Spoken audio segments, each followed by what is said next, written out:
Estaba claro que en casa éramos muchos. Y me digo que alguien sobraba.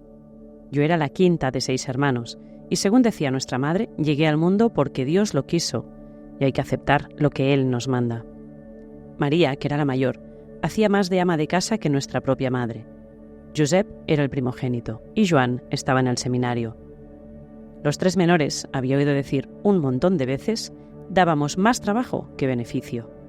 No eran tiempos de abundancia, y tantas bocas y poca hacienda, seguro que se comían lo poco que había. Por eso decidieron que yo, de carácter suave y muy juiciosa, fuera a ayudar a tía, la hermana de mi madre, que ella había perdido la esperanza de tener hijos y a quien no le faltaba trabajo. Se había casado con un heredero mucho mayor que ella, que tenía terrenos, media docena de vacas, por lo menos, averío y conejos, además de un huerto. Vivían bien, pero necesitaban ayuda y compañía, porque empezaban a sentirse viejos. Así pues, a los 13 años, con el latillo al brazo, mi padre a un lado y María al otro, dejé familia, casa, pueblo y montaña. De Ermita a Pallarés no hay muchos kilómetros, pero sí significaba un día a pie y perder mi hogar, que me veía partir dándole la espalda y que en aquellos momentos me dolía en las entrañas más que nada, camino abajo, con el único mundo que hasta entonces había conocido, formando una sola cosa, que iba quedando atrás. Así comienza Pedra da Tartera, de María Barbal, en su versión traducida al castellano bajo el título Canto rodado y con traducción de Ana María Moix. Pedra da Tartera es ya un clásico de la literatura, publicado en 1984 con más de 200.000 ejemplares vendidos y traducido a 13 lenguas distintas. Esta novela, con la que debutaba María Barbal hace justo 40 años y que recibió el premio Joaquim Ruyra y el premio Joan Carcell. Pedra da Tartera es el reflejo de una generación de mujeres totalmente invisibilizadas. Es la historia de aquellas mujeres de campo de principios del siglo XX que, pese a cargar con el peso de familias enteras del campo y de maridos muertos en la guerra, seguían caminando bajo la premisa del ver, oír y callar. Un pequeño pueblo de la comarca del Pallars se convierte en el escenario donde Concha, la protagonista, nos contará su vida en primera persona y nos hará testigos de cómo ella es una piedra más entre las piedras, una mujer anónima más de todas las que arrojan nuestra historia.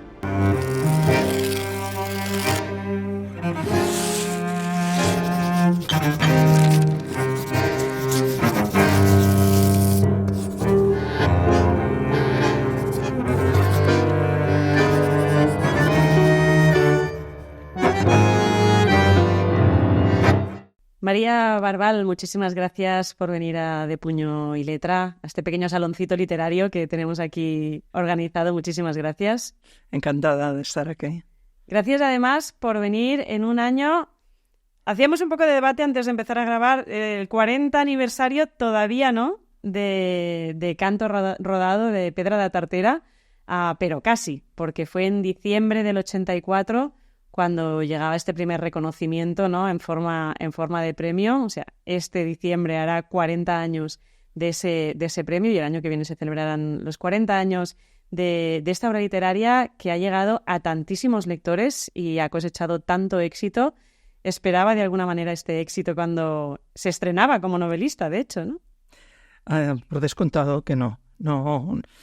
Casi no esperaba ni tan solo que el libro fuera editado enseguida, que fue al cabo de pocos meses del premio Joaquim Ruyra, y luego nunca hubiera esperado la fidelidad de un cierto número de lectores a esta novela.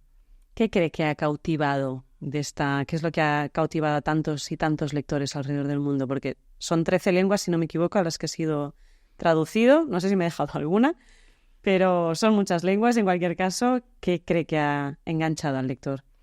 Bueno, se puede especular, pero realmente no lo sé. Puede que sea porque la novela explica la vida de una mujer humilde, podríamos decir, en un momento de dificultad.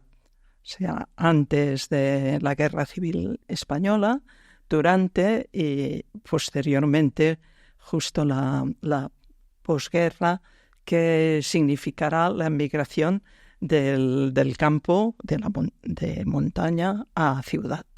Uh-huh. ¿Hasta qué punto era en ese momento cuando salió la obra en el 85? Vamos a hacerlo bien. En el 85, ¿hasta qué punto era necesario una novela situada en un entorno rural? Quizá en una época en la que precisamente se estaba intentando ir hacia la modernidad. Aparece María Barbal con una novela totalmente rural, donde además la protagonista es una mujer en un entorno tan lejos de esa modernidad, ¿no?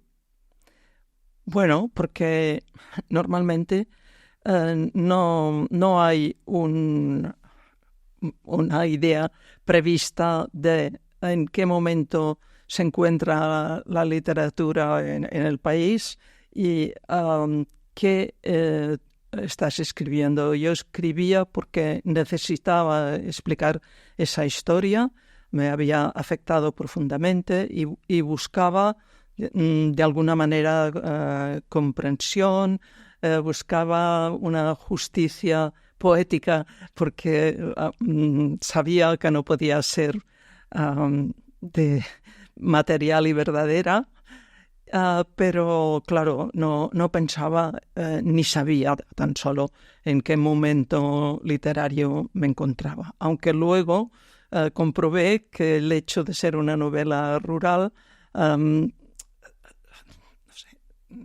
no agradó a muchas personas.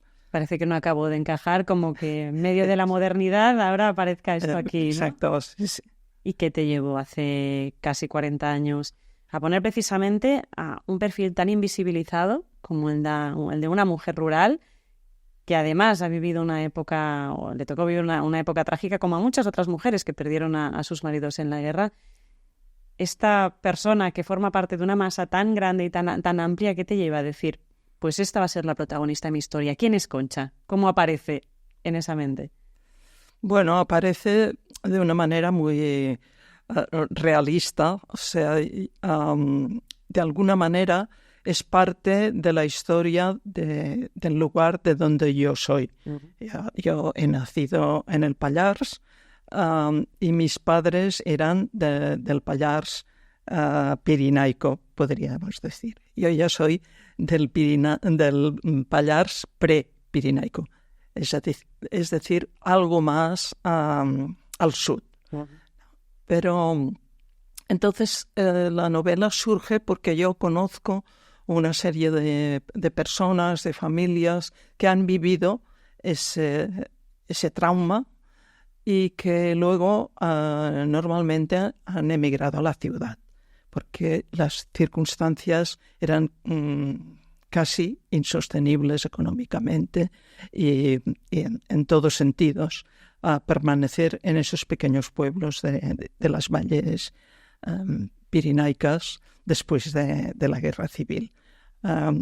Tenemos que pensar que muchas familias quedan sin el hombre, es decir, el marido, el padre, el hijo a veces, y se encuentran unas mujeres solas con 4 campos, con ganado y poca cosa más. Y cómo pueden afrontar la manutención de la familia, todo, aparte del trauma que llevan, porque el hecho de haber perdido una persona en la guerra produjo evacuaciones de zonas distintas de España.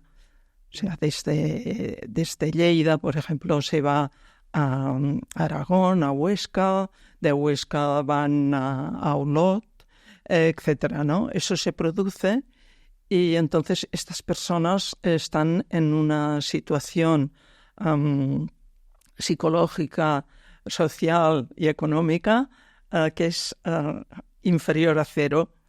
Eso trae como consecuencia, pues, en gran parte la migración del campo a la ciudad y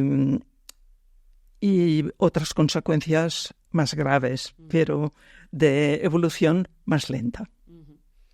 La novela está dividida en 3 bloques que podríamos un poco clasificar como las etapas vitales de Concha, ¿no? Por un lado tenemos esa etapa más adolescente, que empieza cuando se va de casa de sus padres, cuando le invitan de alguna manera a irse a vivir con sus tíos, que luego entraremos más en esta parte en concreto, y que acaba con el primer amor, cuando se enamora, ¿no? Por primera vez, cuando conoce a Jaume. Tendríamos una segunda fase que quizá Concha la podría calificar como la etapa feliz, en la que forma una familia, tiene sus hijos, construye su hogar y mantiene ese amor hacia Jaume durante toda esta fase.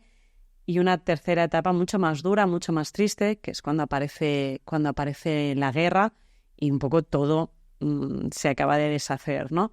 Tenemos 3 etapas, tenemos toda una vida y sin embargo tenemos una novela muy cortita que pasa rapidísimo. A mí me llama mucho la atención si es de alguna manera algo buscado con esta sensación de la vida pasa demasiado rápido o es simplemente un sello de María Barbal.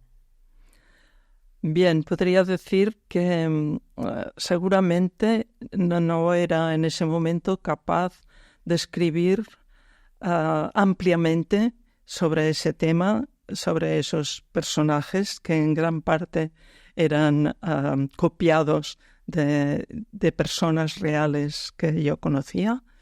Y yo era una persona que no tenía experiencia narrativa literaria, más que había escrito algún cuento breve, pero sin más importancia. No era la persona que decía yo quiero ser escritora, quiero escribir una novela. Yo escribí porque había como una llamada que me llevaba a explicarme de esa manera, porque era la manera que yo entendía más fácil para mí, porque hablar me costaba en ese momento muchísimo más que escribir y por tanto evidentemente es una novela que podría ser mucho más extensa, podría tener muchísimos más detalles, más personajes, paisajes y el argumento podría ser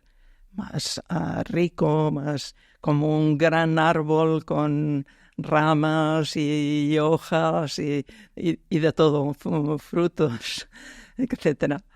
Pero era ese momento mío y era un momento de escribir ese argumento y así fue.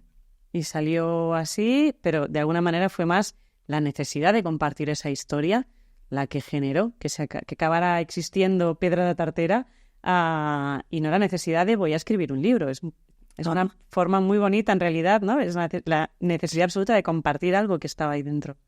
Totalmente. Yo siempre he dicho, cuando me han preguntado sobre ello, que esa novela me hizo escritora, que yo no lo era antes ni durante la escritura. Pero después, cuando tomé conciencia que había sido capaz de explicar esa historia con la posibilidad de haberlo hecho mucho mejor, por descontado, yo me di cuenta que la experiencia me había abierto un camino. Uh-huh. Vamos a analizar un poquito estas 3 fases que decíamos. Yo quería ir a la fase inicial, que es algo como que se dice o se explica muy de pasada, dando por hecho que es algo muy común en esa época, pero que en la actualidad sería algo bastante extraño, ¿no? Que es directamente tú estás en una familia con tus hermanos y con 13 años te hacen irte a vivir con otros familiares y no sabes cuándo vas a ver más a tu familia, por el hecho de que aquí no hay para todos. Y pese que ella no quiere hacer ese cambio, en ningún momento se opone, ¿no? Y empieza ya esta actitud de acatar órdenes y decir, sí, me voy. Y es casi una actitud que marca una época o es la actitud o es el carácter de Concha. Yo creo que es más la época. Porque, como decía, estas familias ya con el padre incluso eran humildes. Eran pueblos pequeños con pocas tierras. En invierno nevaba mucho, helaba, y por tanto la economía bajaba mucho sus posibilidades, y que se vivía casi exclusivamente de aquello que se producía. Y por tanto, como solían tener muchos hijos, llegaban a una situación compleja, porque tampoco era sencillo encontrar trabajo por otros lados, a no ser que se desplazaran, cosa que hacían, por cierto. Y entonces, pues es más la época. Por eso Canto Rodado esa mujer es una piedra desde adolescente que va bajando, porque la vida se lo exige. Primero le exigen que pase de casa de los padres a casa de los tíos, y luego encontrará que tendrá otras exigencias que cumplir. Sí que es cierto que el carácter de la protagonista es, diríamos, callado, tímido, y bueno, es la quinta de un grupo de hermanos, ¿no? Por tanto, antes que ella hay otros. Otras muchas necesidades, ¿no? Hasta que llegan a ti, cuando son 5 hermanos, ya te queda lo poquito, ¿no?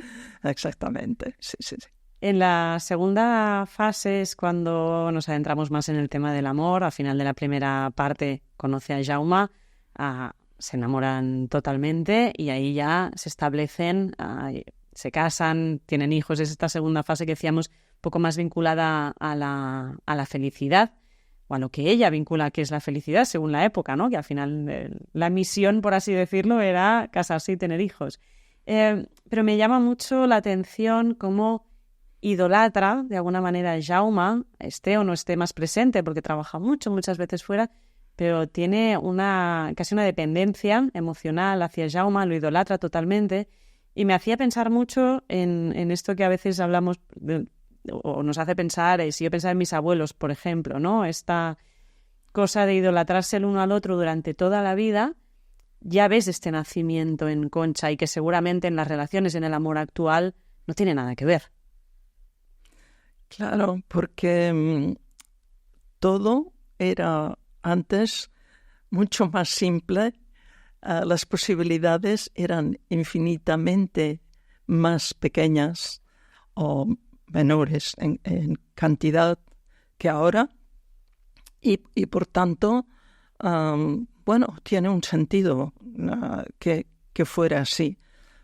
Por otra parte, representa que Jaume era en cierto sentido excepcional, porque era una persona que sabía leer, que estaba interesado en la sociedad, qué pasaba en el pueblo, qué pasaba fuera. Tenía incluso una tendencia a la política.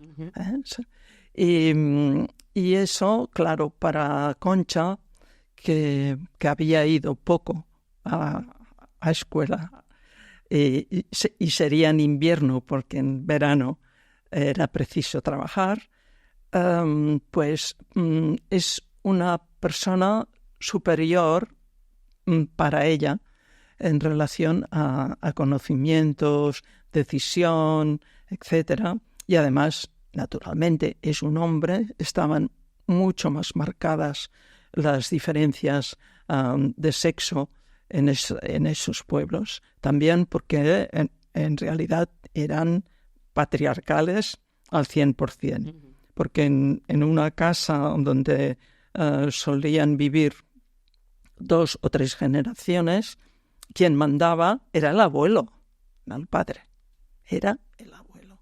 Y eso no está tan lejos de mí. Yo tengo un primo que ha vivido dependiendo de las decisiones del padre. Es un primo de mi edad, de mi generación. No es muy común, pero es bien posible. Por tanto, hemos corrido muchísimo en pocos años, cosa que es maravillosa en muchísimos aspectos. Pero yo pinto un tiempo más simple, más profundo en algunos aspectos y terrible en muchos, sobre todo socialmente. En esta segunda parte, en esta etapa feliz que decíamos, ¿no? Es cuando ya experimenta también la maternidad. Y hay un tema que le va resonando también, que es el hecho de tener un hijo varón. Parece que no llega, ¿no? Hasta que finalmente sí, pero era también algo importante en aquel momento, ¿no? Era algo mucho más fundamental de lo que ahora podría parecernos. Sí. Este también es el ejemplo básico. Era muy importante el heredero. Y bueno, pues si solo había chicas, se resignaban, ¿no? Pero era importantísimo porque todo lo que tenían, la propiedad de la familia, pasaba y tenía continuidad si había un heredero. Si había una chica, pues podía tener continuidad si se casaba con alguien que iba a vivir a la casa con la familia de ella y si además traía algún dinero. Por tanto, ella tiene esta necesidad de alguna manera de que aquello pueda continuar, ¿no? De alguna manera, y más si sus tíos no habían tenido más hijos, el deber lo tenía ella, ¿no? De que aquello continuara. Sí, exactamente. Sin embargo, llegamos al tramo final, a esta tercera parte, que es cuando estalla la guerra, y de la noche a la mañana les cambia la vida. Si me lo permite, le voy a leer un fragmento que me parece precioso de esta etapa, y ahora comentamos, porque es un trocito justo de cuando empieza esta tercera fase. Dice: siempre tuve miedo de la muerte en casa, de tener que hablar bisbeando y ver a alguien que al día siguiente se lo llevaran para siempre, con los pies por delante para meterlo en un agujero. De los besos de las mujeres, del pésame falso y del pésame sincero, y de ver enrojecidos los ojos amados. Y hete ahí que ahora, por no tener, no tenía ni muerto, y lo que me daba miedo y angustia era no ver aquel cuerpo inmóvil y las mejillas de cera que fueron flor de granada. Sentía tristeza y no tenía muerto a quien cerrarle los ojos, ni velar ni comprar un ataúd, ni acompañar al cementerio con flores recién cortadas y llorar lenta y largamente. Se lo habían llevado cual ramillete de rosas, dejándome únicamente, como último recuerdo, la chispa de un extraño adiós en la mirada. Sabía que había muerto y que nunca más lo tendría a mi lado, porque la guerra es la maldad arrastrándose por la tierra para dejarla sembrada de víboras y de fuego, y de cuchillos con la punta hacia arriba. Y yo estaba descalza con mis hijos, con los ojos abiertos, sin más. Ni siquiera el vestido era de luto, porque mi muerto no era como los demás. Era un asesinado, al que hay que olvidar deprisa, y ante cuyo nombre hay que entornar los párpados y tapiar las bocas con cemento armado. A mí este trozo me puso la piel de gallina y de pensar sobre todo en cuántas conchas han habido, cuántas mujeres perdieron de alguna manera todo su norte y toda su estructura familiar y además ni siquiera pudieron llorar dignamente a sus muertos, ¿no? Sí. Es impresionante pensarlo, es impresionante ver cuántas guerras tenemos en el mundo abiertas y todo lo que trajo esta guerra civil española, que fue muy, muy grave, pero las consecuencias yo creo que aún las vivimos. Y realmente estas mujeres no, vivieron, pero yo creo que en realidad no superaron nunca esta destrozo, ¿no? de su familia, de su vida, porque hay un antes y un después que no pudieron soportar. Lo hicieron, pero como volviéndose mudas o volviéndose ciegas, en cierta manera, sea ojos cerrados, boca cerrada, y con una tristeza muy fuerte por dentro, porque incluso así continuaron trabajando, sobre todo pues para los hijos, para los padres, según circunstancias. O sea que fueron fuertes, pero quedaron destrozadas como personas. Y qué duro sobrellevar un luto cuando ni siquiera, o sea, primero te tienes que remontar al día siguiente porque de repente seguramente eres el mástil de una casa y de una estructura familiar, pero además sin posibilidad ni de llorar, ni de acompañar a tus muertos, ni de sufrir un luto como podrían necesitar, ¿no? Sí, incluso hay el tema de la culpabilidad, del estigma que les queda si continúan viviendo en sus mismos pueblos, en sus mismas casas, porque, claro, hubo dos bandos y los vecinos a veces a estas personas les dieron la espalda porque tenían no tanto lo veían como una desgracia, sino como algo muy negativo en su historial, podríamos decir. O sea que encima de la situación catastrófica de la familia y de la persona, se encuentran muchas veces con un vacío de ayuda, que normalmente no era total, porque siempre hay personas excelentes, ¿no?, que saben ayudar, pero eso fue muy duro en la posguerra y especialmente en los lugares pequeños, donde todo el mundo se conocía. Todo el mundo sabe, de hecho es un elemento clave, ¿no?, en cómo se desarrollan los acontecimientos en esta etapa y el por qué suceden así en el pueblo donde está Concha. Entramos en esta tercera fase, un cambio totalmente de esa época feliz, empieza la guerra y van pasando los años. De hecho, esta última parte pasan como muy rápido, ¿no? Son muchos años en pocas páginas y aparece Barcelona. Aparece ese nuevo... Tiene que moverse, otra vez Concha, pero Barcelona aparece desde algo como muy gris y muy nostálgico, ¿no? Barcelona, ¿qué representa Barcelona en esta fase tan final, esta aparición de la gran ciudad y de la modernidad, entre comillas, después de haber estado haciendo un viaje enorme por el mundo rural?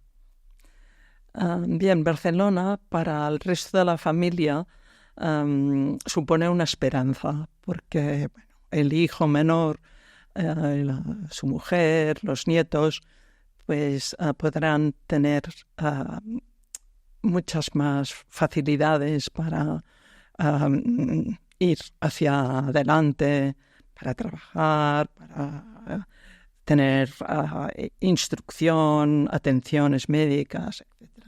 Pero para la viejecita, para Concha, eso es ya casi impensable. Es su fin, apartada de lo que conoce, de lo que de alguna manera la ha sostenido, que es su mundo, su paisaje, sus montañas, incluso, no sé, las vacas y el perro que las contiene para que no padezcan algún accidente. Quiero decir que para ella Barcelona es algo como un muro al que llega y donde se siente pequeñísima, casi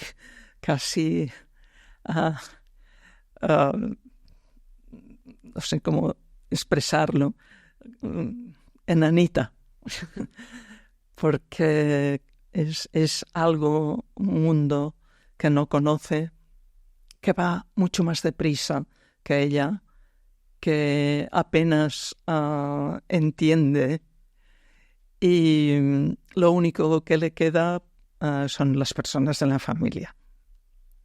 Y sin embargo vuelve a Qatar y seguramente sin desearlo del todo se acaba yendo a Barcelona con toda esa erosión que tiene de piedra de cantos rodados y de hacer lo que le dicen que tiene que hacer, ¿no?